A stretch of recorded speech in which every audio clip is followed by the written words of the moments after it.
call a meeting to order at 9 o'clock, and I believe that myself and Board President Silsby will be reading the Pledge of Allegiance with a moment of silence for those who have fallen and those who continue to serve in defense of our freedom and protect our way of life. I've done this before. No.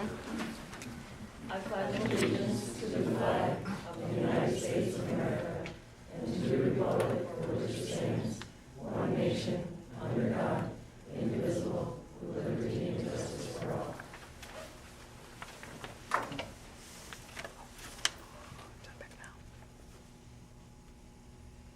Thank you. Okay, at this time, I'll turn it over to you. You brought the agenda to us, and I'll just turn it over and we'll see what we have. Okay, I think the first thing that we might want to do is introduce ourselves so we get to know each other. We can start at with Rich, if you don't mind, Rich. My name is Richard Ishman. I'm a board member at Clifton-Fine Social School. This is my 5th year. I've lived in Star Lake all my life. Brian Nolan, I'm a board member for 6 years. Robert Tebow, board member for 2 years. Denise Folsom, board member for, this is my 3rd year. Roxy Silsby, board member for 3 years. Michelle Durham, board member for 2 years. This is my 1st year as that member. Ann Hanley, district clerk, 12 years. Denise Chakowski, superintendent, Clifton-Fine Central. Sue Kelly, superintendent, Edwards Knox Central. Kelly Moore, district clerk. Carol LaSalle, shared business manager. John O'Brien, board member.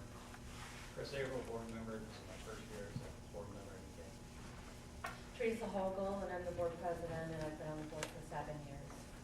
Mandy Fuller, I'm the vice president, so my 1st year as vice president, and I've done 8 or 9 years to lose track.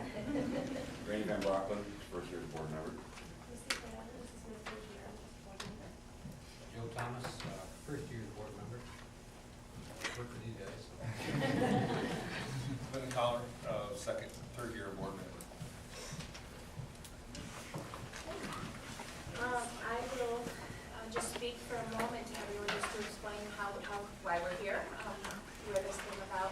We've been looking, as everyone right now is increasing our efficiency within the district, with staffing, with our services, with our programs, and also trying to maximize our opportunities for our students, making sure that we can maintain whatever opportunities possible for them in all areas, in instructional, extracurricular, athletics, whatever. And as we've been talking, this study I know everyone has a copy of as well. We looked at some of these things and thought we would come to one of our neighbors to open up some conversation as to, are there things that are going on within your district that you may also want to look at insofar as increasing your cost efficiencies or increasing opportunities for students. So that's why we're here. We kind of set up the agenda in a way that we have a main heading of an area to have some discussion. There may or may not be interest for some of these things, and that's fine. But we thought we'd just open the doors to conversation to see, is there any feasibility as for any sharing opportunities? If not, okay, we'll move on. If there is, what aspects of that category? Is there an interest in or a need for looking at something, and then we'll develop some plans after that and set up some timelines. Other questions or? I have a question. I'm interested, are you in a situation right now where you need to take action because of a financial situation or a situation within our district? Or just more strategic in nature than tactical? Okay, so right now there's no, you're not in jeopardy of losing programs for whatever reason. So this is more of a long-term strategic kind of vision. Okay, so that kind of sets it. Yes. Can I just add to, this will not be a period of time devoted to public comment at this meeting in order to maximize the opportunity for each board member to express ideas and thoughts, as well as our time available. If any member of the public has comment on the topic, they encourage to send a written statement to the attention of each Board of Education so that their thoughts can be considered.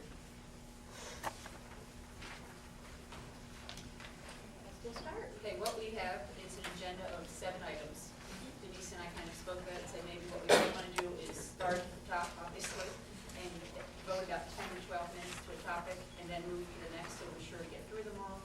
And then if there's particular ones that we say, gee, this is something we all might want to consider, then we will do that. Does that seem to work for everyone?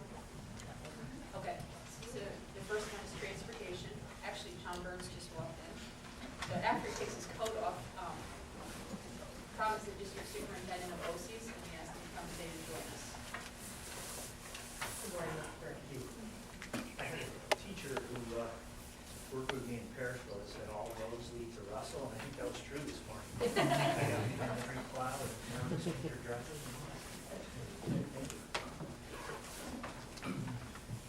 Tom, do you want to talk a little bit, and I'm sorry to put you right on the spot on the go, about where even the sharing ideas came off of this study and what St. Lawrence County is looking at as a whole? Sure. I think we started this conversation about 3 years ago, the superintendents, and it was really just prior to the economic outlook getting as bad as it is now. But what we were noticing even then is that our enrollments have drastically declined around the county. This BOCES region had over 26,000 students in 1976, 1977. We're now down to just over 16,000 students, BOCES-wide. 16,000, just over. So what we were seeing as superintendents all over the county were diminished class sizes, especially at the high school. And it's becoming increasingly difficult to offer a full range of electives and different course offerings for, again, in particular, high school students. So we recognize that, and with the board's support all across the county, we commissioned the Rural Schools Association to do this study because we needed our kids to be competitive with kids from other parts of the state, and we were very concerned about that as we continue to our enrollments decrease and have to cut staff and cut programs and course offerings for kids, that was going to be a problem. Of course, the economic crisis and the state budget has really just made that a much more urgent problem. I would say it's accelerated that issue, and so the study took a year, and it's 300 plus pages, and it's given us a lot of directions that I think to look in. But really the focal points are, can we afford to keep doing business the way we're doing it? And can we continue to provide adequate educational opportunities for kids? So I think that's the lens through which we've looked at all of these sharing discussions through those two ideas. Okay. We'll start with transportation. It's got 8 after, so I'll just let us know when we're at 10 minutes.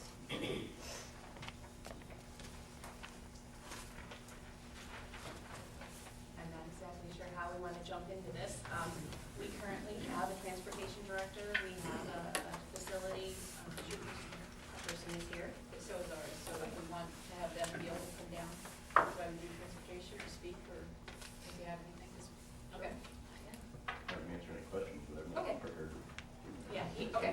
I didn't ask my people to prepare anything. I was coming to observe, but answer questions or whatever. Mr. Bullard's been on staff for a number of years. He's been with the district. He's not going anywhere in the near future, insofar as we know anyway. One of the things too, and I'll back up just a little bit, in looking at the BOCES study and when we had the people come in and speak to the study from Rural Schools Association, one of the things that they talked to us about was looking at the optimal times for kind of restructuring. And some of those optimal times are if you have a retirement, if you have a crisis situation where you're in danger of losing something and you need to make a change, or if you're what you have currently working is not working for whatever reason. So if there are areas of concern, that would be something that we would look at insofar as feasibility. So I don't know if anyone from my board wants to ask questions about transportation at EK, or I'm not sure exactly how you all wanted to open up conversation. Can you let us know how many runs do you have on every day? What's your general run for school and then extra runs? We have 7 regular runs in district, out of district every day. We run district for the bus at 4:15, 3 days a week, and a bus at 5 o'clock, 5 days a week. Actually, it's 2 buses, 4:15, 2 buses at 5 o'clock. How big an area do you have? 305 square miles. Are you running any special programs, long distance runs, things like that? We have one special ed handicap run, or you want to label it, to Governor Harrisville daily. And that's all set up through CSC. So your area goes up against Tupper Lake, Colton. Colton. We have Frank Barney, I'm sorry, we have Frank Barney here, he is our transportation person, he's been here for about a year. Frank, can you just give similar information, how many runs we have and? We have 11 regular AM/PM runs. We have one special education run that goes to Ogdensburg, Gilberton, Canton daily. We have an afternoon run that goes to Canton every afternoon. And starting Tuesday, we're going to also have a special ed run going to Potsdam. And we do go to Rome Mondays and Fridays, the School for the Deaf. And we do have the after-school program 3 days a week. Is that one run, 3 days a week? No, I'm sorry, it's 3 runs, and it's 3 days a week, Tuesday, Wednesday, Thursday. It's 3 bus runs that cover the district. Square mileage, are we 254? Pretty close to that, yes.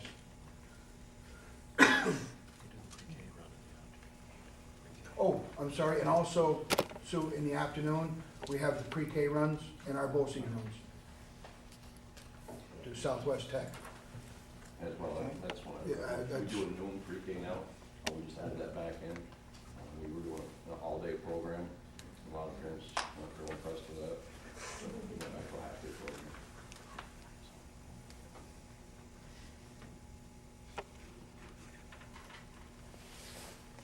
Does Clifton-Fine have a mechanic, or are you a mechanic or just a director? I do mechanic work as well, but we have a dedicated mechanic driver. He drives bus and works on the buses every day. Just kind of add, Does our mechanic drive bus as well? No. Only in situations when he's not a regular driver. would it be worthwhile to kind of compare the structure of the two, as far as the reporting and the types of the number of bus drivers you have and the support people, mechanics, what your mechanic command is, kind of thing, so that your levels are very similar to ours, do you think? Good. How many drivers do you have? I've got, right now, one retiring at the end of this month. So I'll have 8, including the mechanic, and then 1 sub, well, actually 2 subs. Plus myself, I drive as well. Do you have a regular run or just, No, I just fill in as needed. Frank, do you wanna? We actually have 13 regular drivers. We have basically 3 subs, but 2 only part-time of the year because 1 goes south for the winter. Mechanics capable of driving in an emergency situation, and so am I.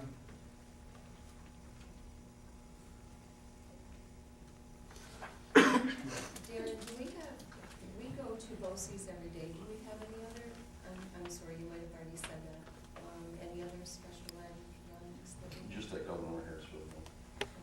It's 1 bus goes to Governor Harrisville. Just to mention now, I mean, I don't know that everybody knows this, we share with students that live in Clifton-Fine that come here to a special ed program through homeless students. So our bus meets your bus every day at Baker's, I believe, and we drop, you give us the 2 kids, we bring them back here, then at BOCES time again, we drop them off and take them home. So we are sharing 2 students at the elementary level. Could you tell me what time your first student gets on their bus? 5 minutes to 7, maybe? 5 to 7? Yeah. Mr. Barney, what would our first student getting on the bus be? About 6:15 to 6:20. Okay. How many buses do you have? What time? They started. 13 buses.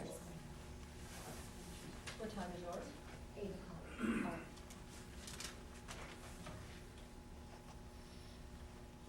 Is your BOCES runs, are their buses full? No, no, we actually use a small bus.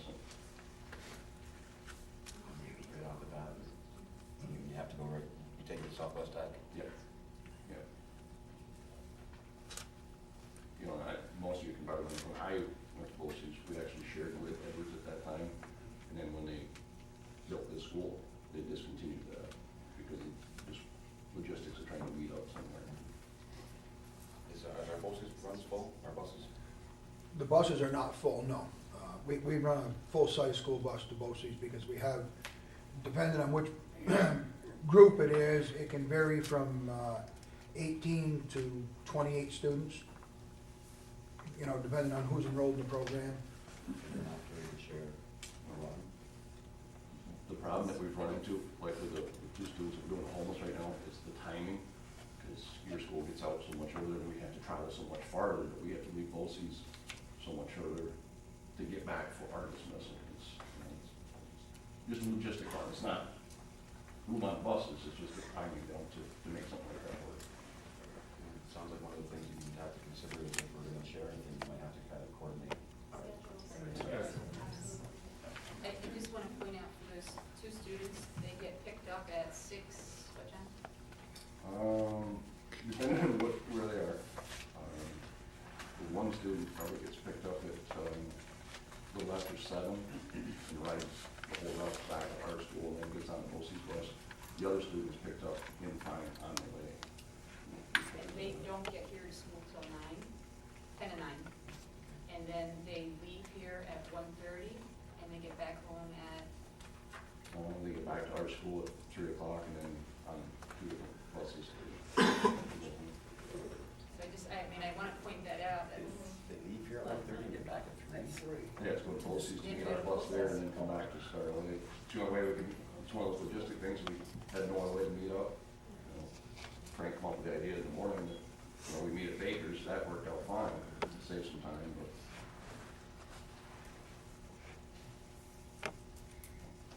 I think that's gonna be your biggest hurdle in trying to do anything here is the distance between the schools. That is 10 minutes.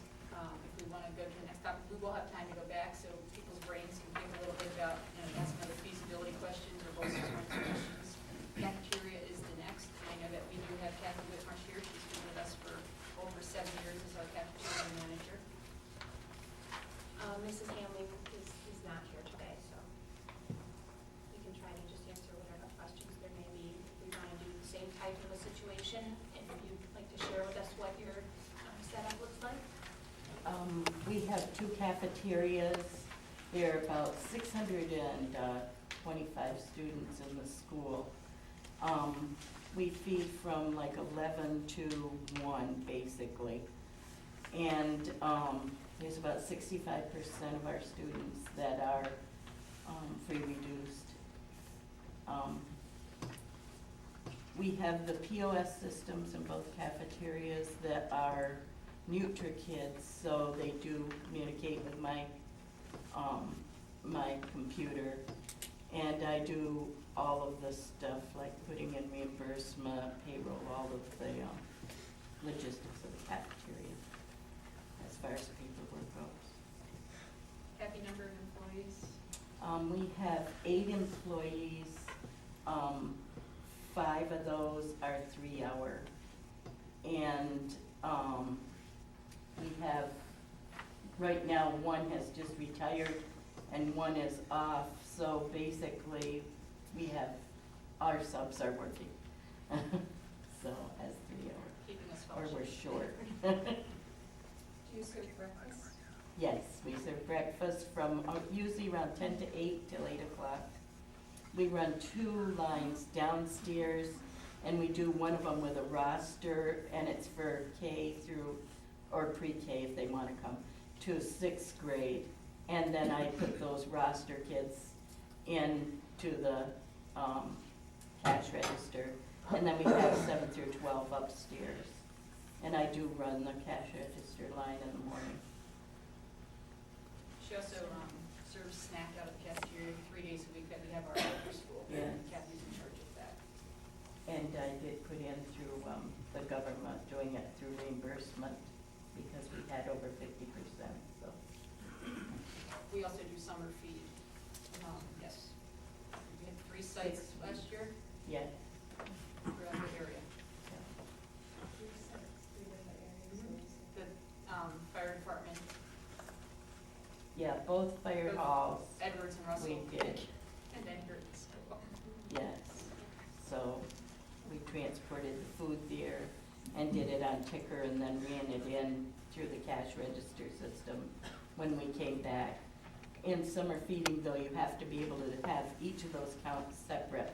So we really have to have the different books for each place or a cash register system. We did the ticker.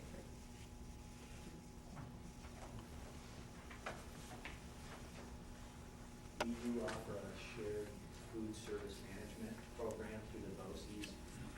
It really is just the management. It doesn't involve the labor in the cafeterias. It would assist with all the paperwork, the supervision, the nutritional guidelines, the menu planning, et cetera. So currently we have Norwood, Norfolk, Medford, Waddington, Hewlton, Colton, Pierpont, and Parishville, Hopkinton just joined that service.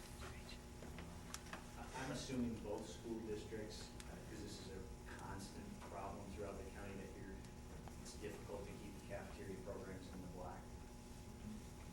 It's an ongoing issue. The schools that you just mentioned had success with this shared program? Colton, Pierpont just jumped in September. Like I said, Parishville's just coming on, actually within a few days. Madrid, Waddington, and Hewlton have done fairly well with it. They share the same manager, Steve Adams, and that seems to have worked well. Norwood, Norfolk originally was in with Messina. Messina decided they were a big enough operation, they really couldn't continue to do it on their own, so they pulled out. And Artie Frigo is our overall supervisor for the entire service, and I think he's jetting back and forth between Colton and Parishville right now. So basically, you have one manager covering 2 schools, or will it be spread thinner than that as more schools join? Yeah, we would have to look at, I think as more schools come on, ideally, as you said, we could have one manager per 2 districts. That's probably good. Right now, Artie is essentially handling 3, plus overseeing the service, and Steve is between Madrid, Waddington, and Hewlton. I know we run into that with the cooperative business office as well. People like Carol are hard to find, and so, sometimes we do make it work, people handling 3 schools instead of 2, and to spread people around as best we can. Denise, can you give us a breakdown of yours? Yeah, we have one cafeteria, we're about 340 kids right now, and we have 5 staff, 2 of which are part-time at 3 hours. We do a breakfast. We also have NutriKids. We do not do a summer feeding program. They had in the past, but it was discontinued. The breakfast program, we actually have the elementary, the breakfast goes to them in the elementary building. And our cafeteria manager does, it sounds very similar to the job responsibilities that you described that you do as well. I think that is, we do snacks as well for our after-school activities. We have, let's see, I think we're running right about 52% free and reduced lunch currently. And our lunch times are similar between 11 to 1, it's wrapped up, and we start around 11-ish.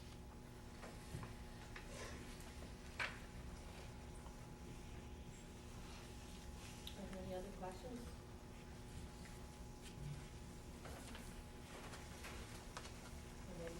Move on to buildings and grounds. Okay, buildings and grounds.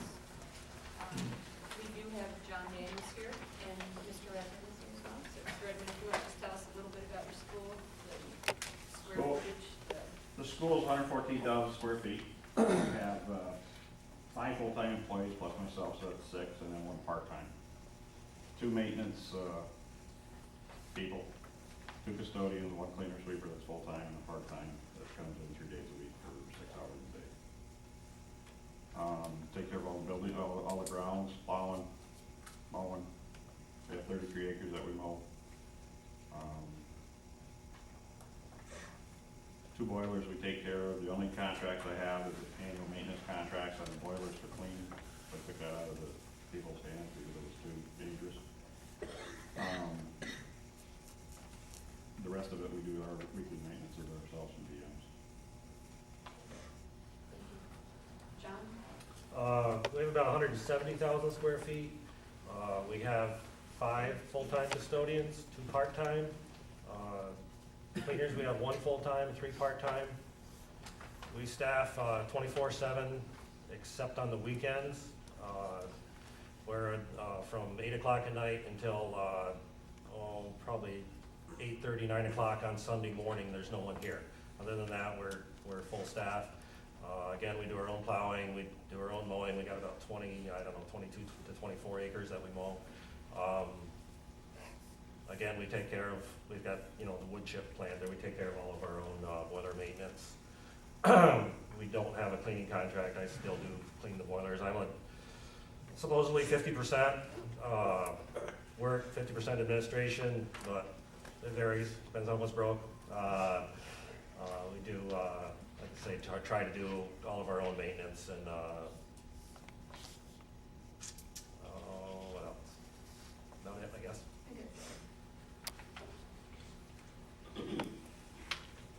Does Starlink have a biomass type boiler system as we do, or just the? No, you were lucky. Yours was 100% funded by 80 or 90-some%. We can't get that nowadays, so we have to approve it out. I've had NIPA and NYSERDA to do energy studies, and the efficiency of the building at this point in time with our 2 projects between 2000 and the one we just went through in the last 4 years was so good that they couldn't come up with projects for it. It wasn't feasible for them. But we tried to do a small biomass boiler with pellets instead of large. I looked at the large biomass boiler. It was a 24-year payback, so there's no way we're going to move forward with that. The other one was like 8-year. It was a $400,000 cost, which isn't out of the realm. Our boilers are only 25 years old now, but we just redid them in 2000, so SED won't touch them until you're at least 15 years. So that's why I've been looking over the last few years, see what we can do.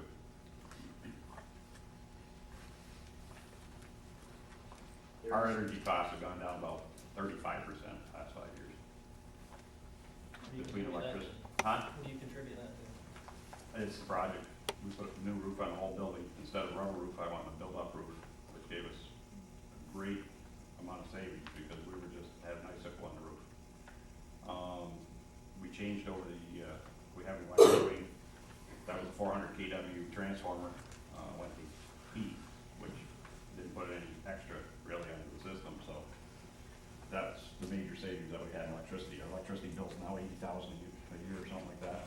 And and we're only burning 35,000 gallons of fuel oil. So it's kind of hard to justify biomass with the way we're going right now. Yeah, that sounds like a pretty good number. And the windows were done. So what's that? I'm sorry? Your fuel oil usage sounds pretty good. Yeah, it used to be 65,000 at one time. So it's gone way down. That was about 10 years ago. Contribute most of that to the roof project? Roof project, the windows, we've ended up putting insulation in various areas. Cut down on the heat. I mean, it used to be up to around 72. Now we usually give the teachers anywhere between 68 and 72 so they can keep their room. Lighting, that was a big one. Everything's T8s now, with T5s. Daylighting, occupancy sensors, I mean, especially the gym, because that was a big waste of money. But we got all of that in place now.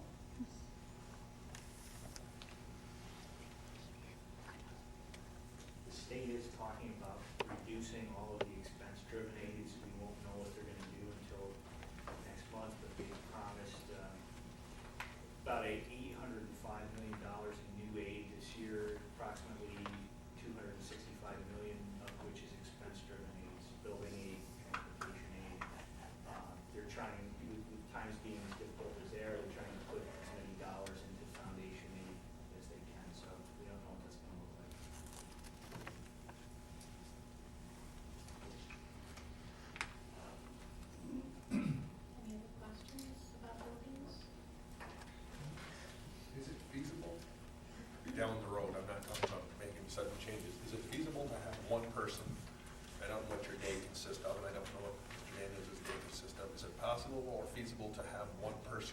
supervise two buildings, two schools? Sure it is. My past, I've been there 4 years, was in the private sector. I manage multiple manufacturing plants, so I know it's feasible to multiple buildings. Do you have to change your structure as far as having somebody in charge? Not our structure, because our structure's already set up. I got 2 shifts, so the shift that I'm not there, my maintenance guys act as the supervision for the people that are there. John, is that something that, I know where John went to, Yep. John, is that something that, how do you feel about that?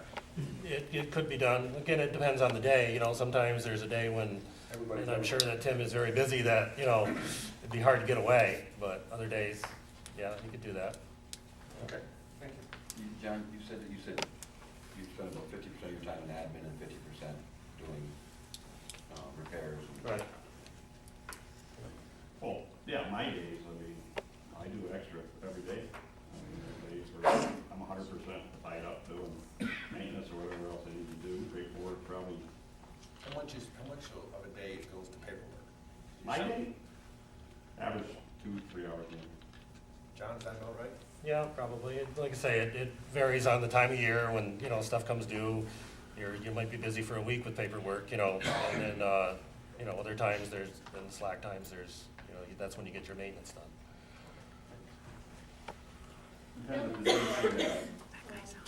Depends if the DEC's happy. The state does now allow districts to share a buildings and grounds person through BOCES. There's a coaster for that.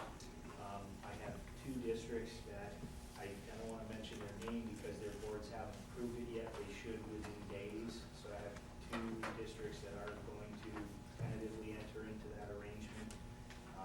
And currently, Madrid, Waddington, and Lisbon are sharing, but they are not sharing through BOCES. They're just sharing that individual between the 2. And by doing that, they still receive their state aid on that part of the position. Correct. It's aidable. Yes. Obviously, when you ask a person to take on double the square footage and responsibilities, et cetera, they tend to ask for more money. So that will be a conversation we'll have to have with those 2 districts, and it will be basically a 3-way negotiation. And then, you know, that person becomes our employee, which means we own their legacy costs. We take on their health insurance when they retire, et cetera. And I just had that conversation with the superintendents this week that, you know, that ultimately goes into our administrative budget. So that's the one downside to, you know, us sharing. I mean, it's not a downside for you, for the district. It is technically because we pay administrative costs. Correct. So we do pick, I'm just saying, we do That's pick right. some of that up ultimately, Yeah. if other districts are sharing. You get 80. I know, but I did want to point that out. Absolutely, absolutely, yeah. So they retire with us. So there's 2 schools that have their own, basically contracted, and there's two schools coming online that use BOCES for a coordinator. Correct. Is it possible for, just for instance, we have 2 people that hold this position now. If we decide to go through BOCES, could these people possibly swing to a BOCES employee and do this position?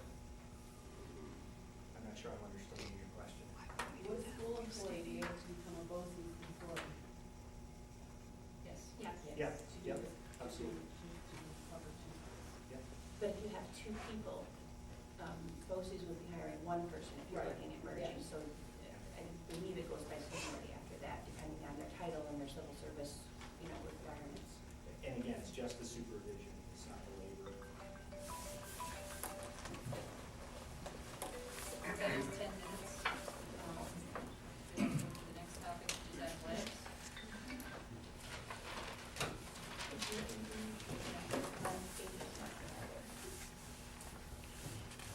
You want to just give a rundown of what sports we both have?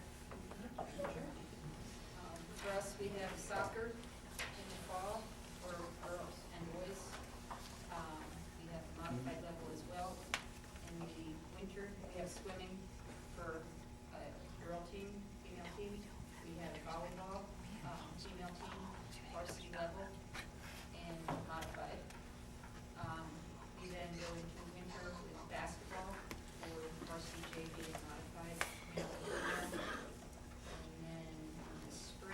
go to baseball for the males of 2 teams, and then we have softball, each level, and we have golf, which we have allowed mergers from several different districts because we can't ban full team ourselves. Did I miss anything? We also have soccer in the fall for girls and boys, modified varsity. We have no swimming, no volleyball, excuse me. Basketball, we have modified JV varsity for boys. We have a modified in varsity for girls. We have wrestling, also in the winter. And then moving on, we have baseball modified in varsity, softball modified in varsity. We also have golf, and we also have track for boys and girls, and we do also accept students for that from other districts. You have an athletic director as well? Is this person also a full-time teacher? No, he's retired teacher. You want to clarify, not director, coordinator? Sorry, yes, he's a coordinator. It's not an administrative position. Thank you, Ryan.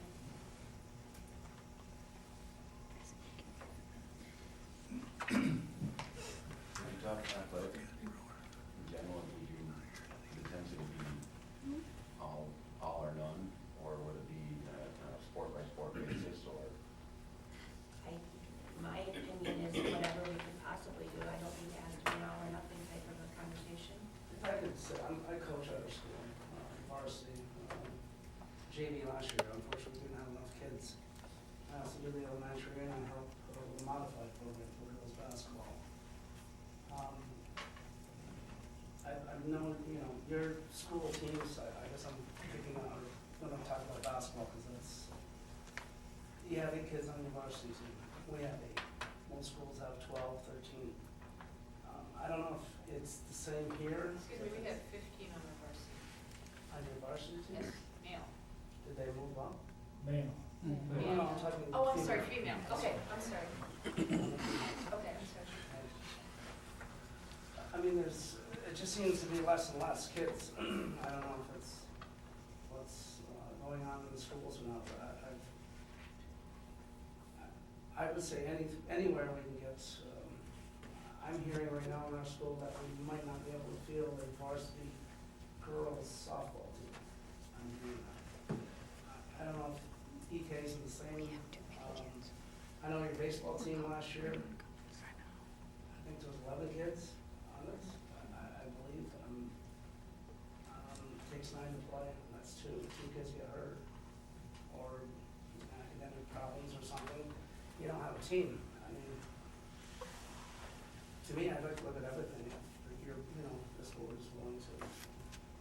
In the interest of keeping the kids participating in sports, if there was a situation where the basketball team, if we want to do some type of merger, would there be an opportunity, we think, to create programs for the kids that want to play basketball but didn't make the team, put 25 kids on a team? It's like an intramural program or something like that. I'd hate to see a kid that wants to play a sport. Right. We offer 2 things that EK does not. Okay. You offer 2 things, swimming and volleyball, that we do not. So I think even the kid, the child that hasn't done anything, volleyball might be their thing, or wrestling might be their thing, so nobody sits out or left. From an all or none perspective, does anybody have a feeling if a student was a teammate during soccer and then during basketball they're rivals, is that going to create a situation that we want to avoid? Or I would say for right now, I'm just going with my girls' team. These kids are friends with kids here, all over the place. It's unbelievable. It's not the way we used to be. It's not there. The kids are, and I hope that the parents and the community sees that, what the kids, they're friends with everybody. We're good. It's a different world with texting. Yes, ma'am. Facebook, I mean, those kids, like I said, they're all over each other's sites, they're over the whole county. All the athletes from team to team share, they also are all going to camps, where they are getting together, playing on teams together throughout the summer. The better players get put on elite teams and travel all over, so it's pretty different. Joe and I share a board seat with a former rival that way. So, anything's possible. I think there is a real ebb and flow of participation now, and where our varsity girls are low this year in basketball. I went to modified games the other night, and we're at a point where we have 2 full teams of boys, and the girls are maxed at 21, I think. So I mean, it goes like that. And so, I mean, within 4 years, we may have basketball people all over the place. So I think it is gonna be difficult to judge, where you can accommodate, and some years where you really, if these girls have played together since 5th and 6th grade, you certainly don't wanna start cutting them and, because then you may see that, not happy with the situation we're in. I think that's something that we'd have to look at from a year-to-year basis.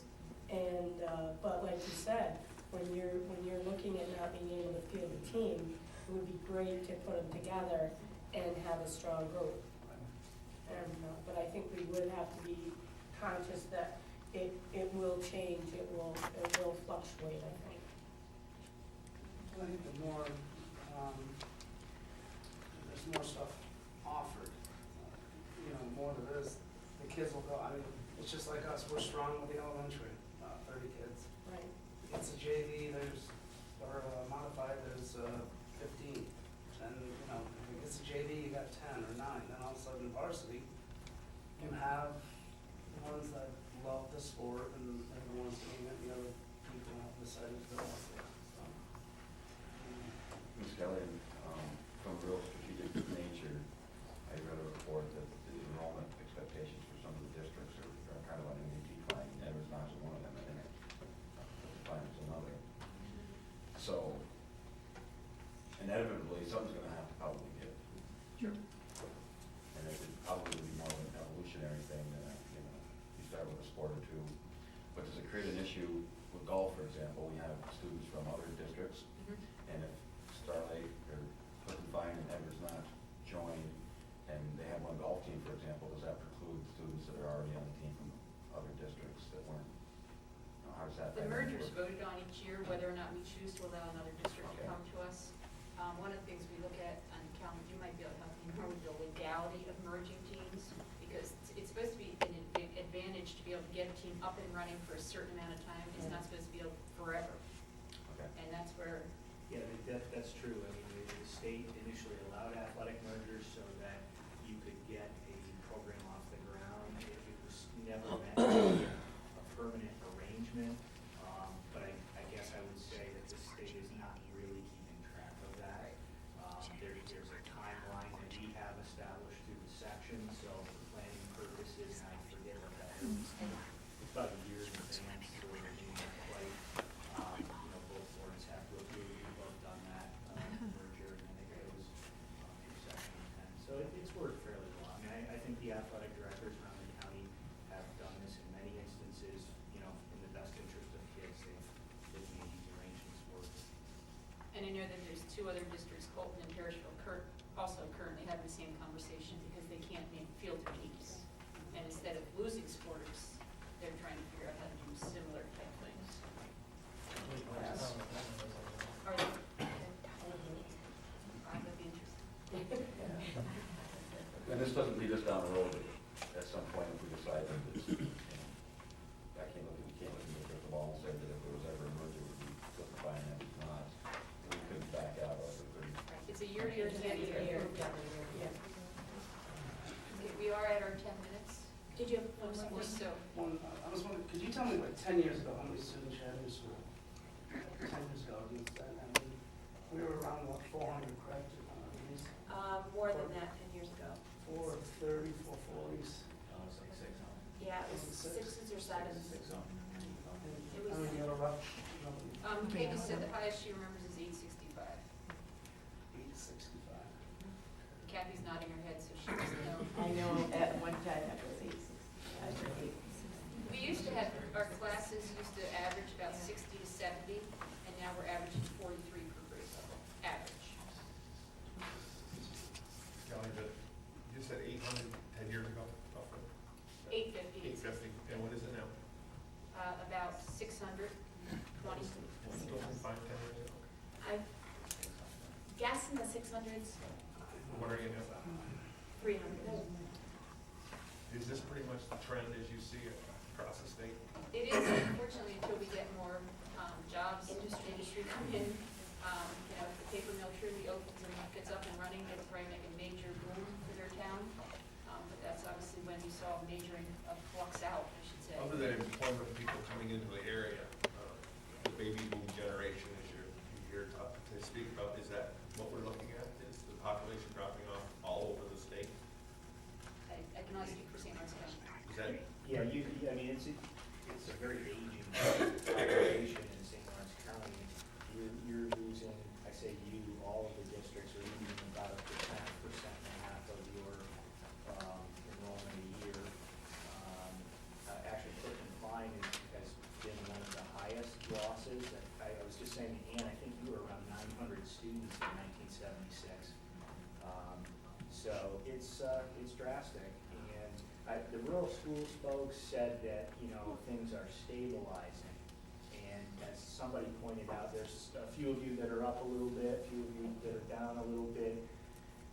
But I question their conclusion that we have stabilized. And the reason I question that is we have a significant number of Mennonite and Amish children and homeschool families around the county. And those children will not enter public schools.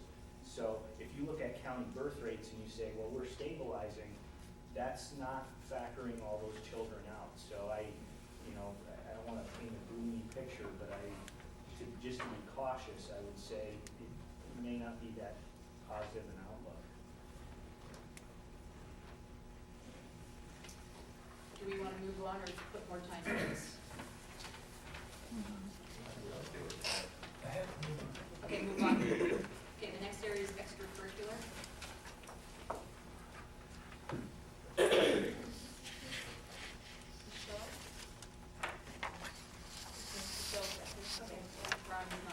Michelle is our 7-12 principal.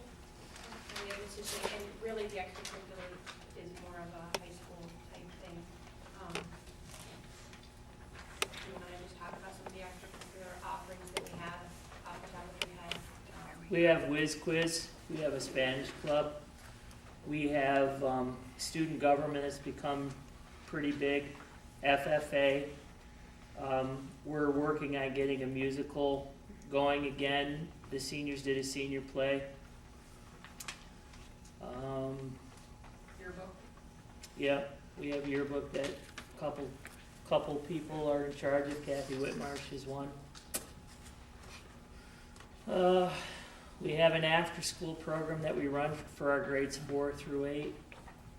I would say the majority of our kids that are involved in extracurricular, it's more the athletic realm than the other, but our FFA is probably about 25 to 30 students. That's a very active group.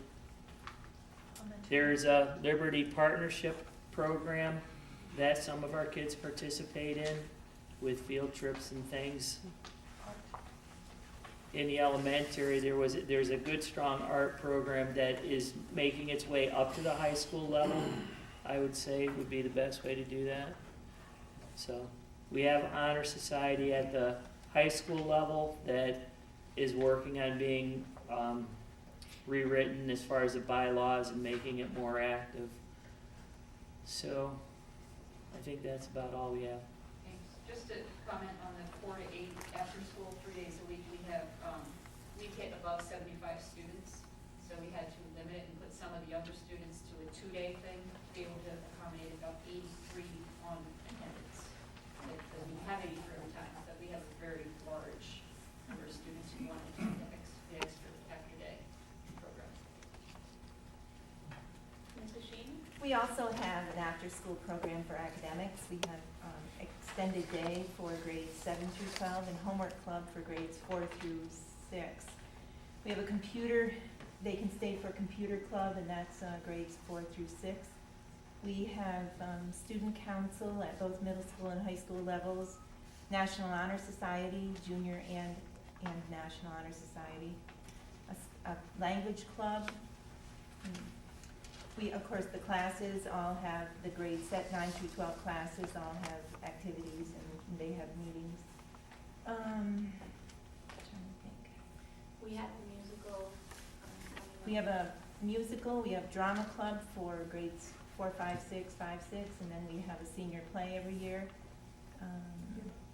We have yearbook, and we have interscholastic music, which is the NISMA participation in the all-county. Oh, TATF, thank you. And we have a Students Against Destructive Decisions program. Yeah. Sorry, I don't have them all in front of me, I wasn't prepared. What is the TATF? It's, We should talk about. it's Teenage Task Force, actually. Yes. And what is the Liberty Partnership Program? That's who we'll have to talk to that more. I know that Claudia McDonald is the person who comes in, and she's here Tuesdays and Thursdays, and it's a place for what I think kids that haven't found a niche someplace else, draws in some kids that way. They do try to connect to the colleges, and she tries to promote the belief for these kids that they can move on to the college level. They'll do things at St. Lawrence, book readings, or they'll go to dinner, and they'll go to a hockey game. Sometimes they might go to a drama production. They meet with kids from other schools. I should go back to and talk about our music program, because we do have the NISMA, we do have the all-county. We also have a marching band that we do merge with. We allow mergers from other schools to come in also. That's a summer activity. We had offered in the past driver's education.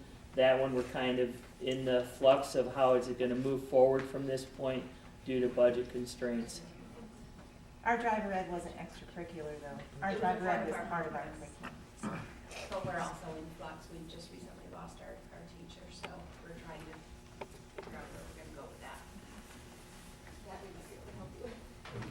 We have a couple driver ed teachers. Yeah. And we've started, After school, sure. after school or summers, and they were talking about how they do it over breaks. We do it over breaks. Yeah, and we do some, like the 40 hours to on-the-road traveling. We do some of the classroom before the break, so the classwork's done, but we've done it over break, we've done it over summer, and it's worked well. Those kids have to realize they're not going away April break, and the parents have to commit to that. And for the driving, our driver, that person was wonderful. She would come in extra hours, weekends, to get the kids who missed a day or two here or there and catch them up. So that was very successful. Unfortunately, through the budget this year, we don't have that exempt, but it's something we do want to put back in. It's just too bad. I think ours used to be over the summer. In the summer. I mean, ours years ago used to be in the day program. Then it went to summer, and then we kind of went to this creative weekends and vacations. So is there a possibility that this list sounds very similar, we just talked about. Is there a possibility that those programs could be merged, pick the Spanish club or driver's ed? Are you having enough shortage of people in those programs too, that if we merged it, it would be beneficial to both groups? It's just speaking for our district, we don't have really a lack of participation in any of these clubs. We, I would say, have strong participation in all of our, and we have our foreign language advisor is right here. We have strong participation in all of our extracurricular right now, so it's not really a lack of student. I was lacking numbers of students? No. No, No. at 25 in language. We're strong with participation in the extracurricular.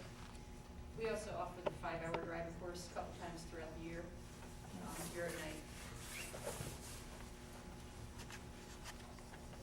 For just your students, or would that be open to? At this point, we've never needed to put it out.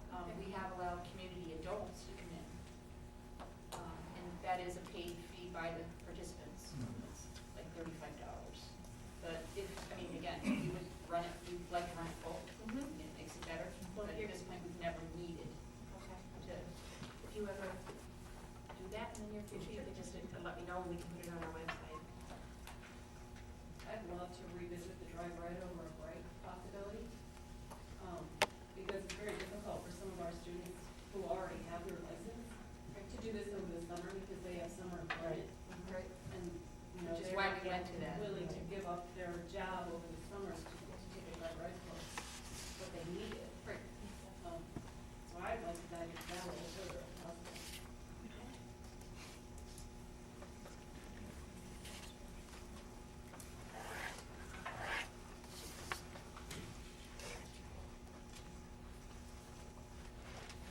Anything else there, or should we move forward? The next area is administration. You want to just give a breakdown first? Sure. Myself and Mrs. Sheen is our administration. We do essentially anything under the administrative heading of the school. I'm also the district treasurer at our district. We do have a person that comes in 2.5 days from the central business office.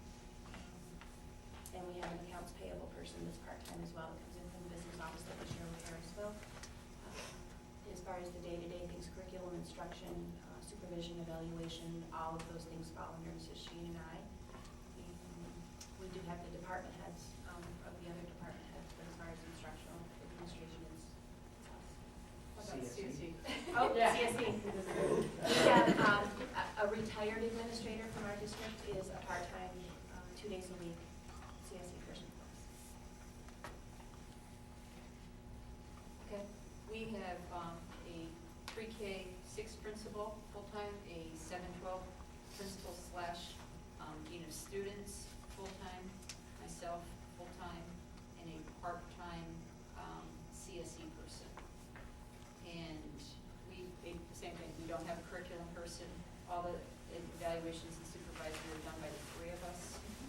As far as the day-to-day, you know, we share roles and jobs frequently, and when someone's out, we probably have it a little easier than you by having 3, because as we know, you have to have an administrator in the building, so that makes it difficult if mandatory BOCES training sometimes. We send, 3 people, and luckily for us, we have an administrator that day acts as the building administrator, but that does make it difficult. And I know, like this year, we were set initially for approximately 9 trainings mandated through BOCES, but they were very nice in giving 2 dates for each, so that you could split up your administrators. But those are things to consider. I think Sue just understated the challenge facing all the administrators around the county. We're trying to meet the federal race to the top requirements. Probably reading that New York State is required to have a new teacher principal evaluation system. You probably also just read that I think 12 school improvement schools that were cited for being in drastic need of improvement did not reach agreement.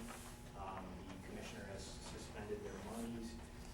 Secretary of Education Duncan has put New York on a naughty list of 3 other states who have not, really accomplished as much as was intended. So, there's essentially $700 million in race to the top funds that are in jeopardy right now. We feel like we're ahead of the curve in this BOCES. All the teacher groups and administrative groups met, committed a lot of their own time over the summer, spent countless hours. We are the only BOCES that I'm aware of that developed a regional template that all of the districts could then take back to your local collective bargaining tables to reach an agreement with your teachers. But it has required an incredible amount of training. All administrators, it's required by the statute, they have to be trained. And now all tenured teachers will have to be observed multiple times in a given year. So it's added quite literally hours and hours and hours to all of your academic administrators' time because it's written into the law. They have to do this. They don't have any choice. And we do think it's going to improve instruction around the county for sure, but it comes at a price nice of really stretching the capacity of